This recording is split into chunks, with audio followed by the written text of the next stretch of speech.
नमस्कार मित्रों, मैं वाहिद खान पठान आप सभी का बहुत बहुत स्वागत करता हूं। आज 14 सितंबर का दिन है, जो कि विश्व हिंदी दिवस के रूप में मनाया जाता है, जिसे लेकर सभी के द्वारा अपने अपने स्तर से प्रयास किए जाते हैं और साथ ही शासन प्रशासन भी अपने अपने स्तर से प्रयास करता है कि हिंदी भाषा को अधिक से अधिक बढ़ावा मिले। और हम आज इसी कड़ी में आपकी मुलाकात जो हमारे तालनगर के वरिष्ठ प्रधानाध्यापक हैं श्री शंकर लाल जी शर्मा साहब, जिनके द्वारा मुझे भी पढ़ाया गया और भी अनगिनत संख्या में सैकड़ों बच्चों को पढ़ाया गया है। तो थोड़ा सा बताता हूँ शर्मा जी के बारे में। करीबन 81 वर्ष की आपकी आयु हो चुकी है, पूर्ण हो चुकी है, और साथ ही आप साहित्यकार हैं और अध्यात्म के ज्ञाता हैं। और इसके अलावा आपके बारे में बताता हूँ थोड़ी बहुत और परिचय कि आपने अभी तक जो पुस्तकें हैं आपने जो अभी तक जो पुस्तकें हैं करीबन अध्यात्म के विषय अनमोल मोती वर्ष 2012-13 में लिखी गई थी आपके द्वारा, उसका प्रकाशन हो चुका है। इसी प्रकार सत्य की राहें सत्य के लिए वर्ष 2019 में, इसी प्रकार गीता रहस्य 2021, जिसमें कि जो कठिन जो गीता में जो कठिन श्लोक है उनका हिंदी में सरल शब्दों में अनुवाद करके लिखा गया है। इसी प्रकार आप वेद उपनिषद और दर्शन शास्त्र, गीता, रामायण, पुराण जो भी धार्मिक ग्रंथ हैं उनके ज्ञाता भी हैं। और एक और चीज़ बता दूँ कि सर के अलावा हमारे साल में और श्री शिवशक्ति शर्मा जी है जो सेवानिवृत्त हो चुके हैं, वे भी हिंदी के अच्छे ज्ञाता हैं और उनके द्वारा भी पुस्तक लिखी गई है। साथ ही जो विनोद जी शर्मा है जो वर्तमान में शासकीय कन्या उच्चतर माध्यमिक विद्यालय में प्रभारी प्राचार्य है, वे भी हिंदी के अच्छे ज्ञाता है। तो सर नमस्कार सर, आज जो 14 सितंबर हिंदी दिवस है, इसके उपलक्ष्य में आप सर क्या कहना चाहेंगे? हिंदी दिवस के उपलक्ष्य में यही कहूँगा कि हिंदी दूसरी जो भाषाओं का जितना महत्व है उतना ही महत्व हिंदी का भी है। और हिंदी एक ऐसी भाषा है कि हम अपने भावों को बहुत ही अच्छी तरह से अभिव्यक्त कर सकते हैं। जो भी हमारे मन में जो भाव होते हैं, जो मनुष्य के भाव होते हैं, जितने संचारी भाव में जितने भी मर्द भाव पे पैदा होते हैं, तरह तरह के भाव पैदा होते हैं, उनकी अभिव्यक्ति अगर करना है तो हिंदी के द्वारा बहुत सरल शब्दों में बड़ा अच्छे ढंग से की जा सकती है। और हिंदी दिवस के उपलक्ष्य में वो भी ये कहना चाहूँगा कि जो अभी वर्तमान में जो हिंदी के शिक्षक हैं वो कम से कम अपनी हिंदी का अच्छा अध्ययन करें।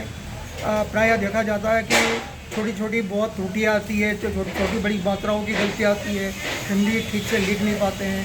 ये बड़ा दुख होता पढ़ करके देख करके, ताकि अपनी हिंदी सुधारना चाहिए। हिंदी अपनी मातृभाषा है, अपने भारत की भाषा है, हमारी राष्ट्रीय भाषा है, इसका महत्व हमें समझना चाहिए और हमें एकता के सूत्र में बांधने वाली हिंदी है। तो हिंदी दोस्तों, मित्रों, हिंदी के ऊपर आप विशेष ध्यान दीजिए, हिंदी से प्यार कीजिए। हिंदी हमारी बहुत ही अच्छी भाषा है, सभी के लिए समझने लायक है और सभी को एक सूत्र में बांधने वाली भाषा है। सर, जो आपने अभी तक जो धार्मिक पुस्तकें लिखी है, किताबें लिखी है, तो उसके बारे में सर थोड़ा कुछ बताया आपके जीवन में। मेरे कोई ऐसा उद्देश्य नहीं था कि मैं कुछ लिखूँगा। अब ये पता नहीं उस परमात्मा का या प्रेरणा ऐसी हुई कि मैं एक आर्टिकल लिखता गया और वो आर्टिकल का संग्रह होता गया और मुझे फिर ये मालूम नहीं रहता कि मैं अगला आर्टिकल क्या लिखूँगा। ये केवल ये परमात्मा ही प्रेरणा देते कि हाँ कि मैं इस पे मैं लिखूँ, और फिर जब कलम चलती तो फिर मतलब वो रुकती नहीं। और जो शब्दों की शक्ति है, भाषा है, ये सब परमात्मा की देन है, बाकी और मेरा कुछ नहीं। मेरा अपना ज्ञान है जो मैंने अध्ययन किया, चिंतन किया, मनन किया। मैं कोई भी ग्रंथ जब पढ़ता हूँ क्या पढ़ता था तो केवल उसी तो नहीं पढ़ता, जब तक वो मैं पूरी तरह से उसे समझ नहीं लेता तब तक मैं आगे नहीं बढ़ता। उसको पूरी तरह से समझने के बाद एक एक शब्द, एक एक पंक्ति का अर्थ समझने के बाद फिर आगे बढ़ता। और इस तरह से मैंने ज्ञान अर्जित किया। तो मैंने आगे मेरे पास बांटने के लिए तो कुछ नहीं है ज्ञान के सिवा है, इसलिए मैंने ये पुस्तकें लिखी। और ये जितनी पुस्तकें लिखी मैंने, ये पहली जो अध्यात्म विद्या अनमोल मूर्ति वो 200 पुस्तकें छपाई थी, वो मैंने ऐसे ही फ्री में बिना किसी मूल्य के ज्ञान बांटने की दृष्टि से बांट दी। कोई पैसा नहीं लिया, कोई मूल्य नहीं लिया। इसी तरह से ये सत्य की राह सत्य के लिए दूसरी 2019 में लिखी, ये 500 किताबें छपाई और इन किताबों को भी बंटवा दिया और बहुत दूर दूर तक गई है। जबलपुर, भोपाल, ग्वालियर, इधर और अपने एमपी के जितने ज़िले सब जगह गई। राजस्थान के भी बड़े बड़े ज़िलों में गई। इधर भी जिन लोगों ने मांग की सब दूर मैंने बंटवा दी और इसके भी कोई पैसा नहीं लिया। और ये जो गीता रस है, गीता रस पर लोग सभी पढ़ते हैं गीता को बड़े भक्ति भाव से, श्रद्धा से, लेकिन उसके एक शब्द को, हालांकि हिंदी में अनुवाद है, फिर भी उसे समझना बड़ा टेढ़ा काम है, क्योंकि गीता का एक शब्द का अर्थ बहुत मायने रखता है और उसे समझना बड़ा टेढ़ा काम है। और जब उन शब्दों को जो कठिन है, जो लोग समझ नहीं पाएंगे, तो उन श्लोकों के अर्थ को मैंने लिया, अर्थ का अर्थ किया है, ताकि लोगों के समझ में आ जाए कि भाई इसका क्या अर्थ होता है। उदाहरण के लिए जैसे कि गीता के एक श्लोक में आया कि जड़ जड़ को भोगता है, गुण गुणों में बरत रहे हैं। जड़ जड़ को कैसे भोगता है, गुण गुणों में बरत रहे हैं, कैसे बरत रहे हैं, गुण क्या है, कैसे बरत रहे हैं। ऐसी बातें जो हैं, जो लोगों की समझ से बाहर है, तो उनको समझाने की मैंने कोशिश की है। ये सर जो आपने जो बताया, इसको थोड़ा अभी हिंदी में हमें भी थोड़ा नहीं, ये अभी मैं करूँगा, वो काफ़ी टाइम हो जाएगा। अच्छा, ठीक है। यानी शब्दों का कुल मिला के जो खेल है, हर किसी के समझ में आता नहीं है, नहीं आता है, इसीलिए उसको बड़ा अध्ययन करना पड़ता है। अब छोटा सा शब्द मैं आपको ये थोड़ा एक शॉर्टकट बताया आप। जो कथावाचक, हमारे कथावाचक जो बंधु है, जो भी उसको करते हैं, तो भाई विषय वासनाओं से ये होता है, यहाँ विषय वासनाओं में मनुष्य प्राणी पड़ा हुआ है और ये ऐसा हो रहा है, वैसा हो रहा है, नरक में जाएगा, विषय वासना की बातें करते रहते हैं। हमारी बात तो सही, विषय वासना। अब पहले मेरा प्रश्न है ऐसे लोगों से, ऐसे कथावाचकों से प्रश्न ये है कि विषय वासना क्या एक शब्द है, या विषय अलग है, वासना अलग है? तो विषय है तो क्या विषय है, किसको कहते हैं विषय, और वासना किसको कहते हैं? इसको डिफाइन करें, इसको परिभाषित करें, समझाओ। मैं नहीं जानता हूँ, मुझे समझाओ कि इसको क्या मतलब होता है इसका, विषय वासना का। विषय क्या है और वासना क्या है? या दोनों एक ही शब्द है क्या? और दोनों है तो कैसे हैं, अलग है तो कैसे हैं, और दोनों का अर्थ अलग भिन्न भिन्न कैसा है, किस तरह से है? ऐसी कई बातें हैं, ठीक है। अब मैं किसी को हम क्रिटिसाइज नहीं करते हैं।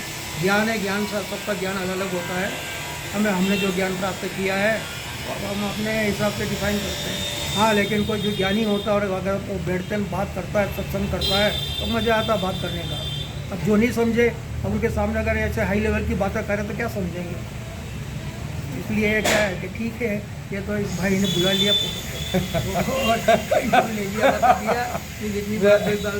मैं आपको एक बात बता दूँ, सर की 80-81 वर्ष की उम्र हो गई है, परंतु आज भी इनका रहस्य यही है कि अधिकांश आप इनको देखोगे, इनके पास अभी एक झूलना, आपको ये एक छोटा सा झूलना रहता है साथ में, और बाकायदा ये घर से निकलते हैं यहाँ से, जहाँ भी इनको बाज़ार में काम हो, जो भी काम करते हैं, और वापस अधिकांश इधर ही चलते हैं।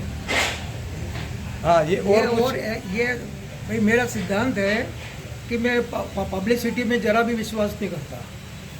मैंने अपनी किसी भी पुस्तक का विमोचन नहीं किया, और बिल्कुल सिंपलिसिटी ये मेरा सिद्धांत है। बिल्कुल एकदम सामान्य, सरल, एकदम सरलता में रहना, और बिल्कुल सिंपलिसिटी में अपना जीवन व्यतीत करना, और बाकी ऐसे तड़क भड़क में मेरा विश्वास नहीं है। अच्छा सर, मैं भी बताऊँ, जैसे मैं भी इतने समय से मेरा काम जो है अधिकांश हिंदी शब्दों से चलता है, और हर जगह हिंदी शब्द हो सकता है जाने अनजाने पे हमारी मात्राएं, उच्चारण, जो उसमें जो शब्द हैं, व्याकरण है, कुछ हो सकते हैं कम ज़्यादा, परंतु सर आपने हमें पढ़ाया है, तो सर मैं भी इसमें कार्य हूँ। तो सर आपको जो कमी पेशी हो या जो भी मेरे बारे में विचार हो, तो सभी को मालूम पड़े। ये वाहिद का पठान है, मेरा विद्यार्थी है, ऐसे शुरू सर कि मैं क्या करूँ, मैं ये करूँ क्या, मैं पत्रकारिता करूँ, क्या करो सर, क्या कर लूँगा मैं, इसको कर लेगा, करो शुरुआत तो करो, और जो बताते रहना मैटर जो भी है, और उसमें कमी बेसी होगी तो मैं बताता रहूँगा। और हुआ भी यही, शुरुआत कर दी वाहिद ने, और वो पत्रकारिता धीरे धीरे जब हम बताते हैं कि सर मैंने ऐसा लिखा है, ये न्यूज़ इससे बनी है, जब कुछ त्रुटि होती या कुछ भाषा नहीं जमती मैं तो उनको बता देता। तो अब आज मतलब ये है कि लगातार पत्रकारिता करते भाषा इनकी संजीव की भाषा हो गई है, अच्छी भाषा हो गई है, मंजी हुई भाषा हो गई है, भाषा भी अच्छी है, ठीक है, और बिल्कुल श्रृंखलाबद्ध, बड़े अच्छे वैचारिक भाव इनके बड़े अच्छे उत्पन्न होते हैं, और जो कुछ जैसा मैटर होता है, जैसा विषय होता है, उसके अनुसार ये अपनी वो बनाते हैं, समाचार बनाते हैं, वो तो सब बनाते हैं, ठीक है। और मैं इनको उज्जवल भविष्य की कामना करता हूँ, मेरे विद्यार्थी भी है, कामना भी है और आशीर्वाद भी है। बहुत बहुत शुक्रिया सर। तो मित्रों, हमारा एक छोटा सा प्रयास था कि जो वरिष्ठ है, जो साहित्यकार है, आज 14 सितंबर है, क्योंकि हमारे पास भी वही जो सर ने बताया कि दिखावा नहीं है, आप देख सकते हो सिंपल है, ना कोई बड़े बड़े सोफ़े हैं कि बड़ी बड़ी कोई कुर्सियाँ है, एक सीधे सच्चे हैं, जो भी है सामने है। और आप सभी को पुनः 14 सितंबर की बहुत बहुत विश्व हिंदी दिवस की शुभकामनाएं। और सर ने इतना बहुमूल्य समय होने के बाद भी हमें समझ दिया। और साथ ही हम एक बात बता दें, ये जो विचार है सर के निजी विचार थे, हमारा इस वीडियो के माध्यम से न तो किसी की भावनाओं को ठेस पहुंचाने का कोई उद्देश्य है, मात्र ये है कि जो हमारे में ज्ञान है, क्योंकि ज्ञान एक ऐसी चीज़ है कि कोई भी व्यक्ति कभी चैलेंज नहीं कर सकता कि परिपूर्ण हो। ज्ञान अनंत है, ज्ञान का सागर है, जितना आप उसमें जाओगे, जितना जाओगे उसमें डूब जाओगे, पर ज्ञान अनंत है। इसीलिए हम सभी चाहते हैं हमारे हिंदी मातृभाषा का अच्छे से अच्छे प्रचार हो और सभी अच्छे सीखें और अपने बच्चों को पढ़ाएं। 2 वक्त की रोटी वाली थोड़ी रोटी कम खाएं, उनको शिक्षा दें ताकि वे अपने अधिकारों को जाने और उनके साथ कहीं भी भला बुरा हो, अच्छा बुरा हो या किसी के साथ हो तो वो उसका खिलाफत कर सके, उसका विरोध कर सके, अपनी आपत्ति दर्ज करा सके। क्योंकि जब तक हम पढ़ाई लिखाई नहीं करेंगे इतने कोई मतलब नहीं है। तो मित्रों, बहुत बहुत धन्यवाद, नमस्कार, शुक्रिया। सर आपको भी एक बार पुनः बहुत बहुत धन्यवाद, शुक्रिया कि आपने इतनी व्यवस्था होने के बाद भी समझ दिया। धन्यवाद सर।